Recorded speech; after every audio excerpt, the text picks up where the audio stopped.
আল্লাহ তুমি খেয়াল রেখো এই আমার প্রতি, আমার দ্বারা হয় না যেন কারো কোনো ক্ষতি।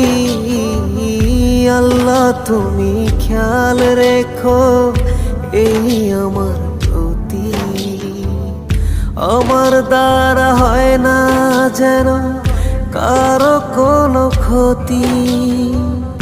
করতে পারি শুধু যেন তোমারই ইবাদত, তোমার পাপিয়ে বান্দাকে কর রহমত। আল্লাহ তুমি আল্লাহু আকবার, আল্লাহু আকবার, এই রবি সব আমার। আল্লাহ আল্লাহু আকবার।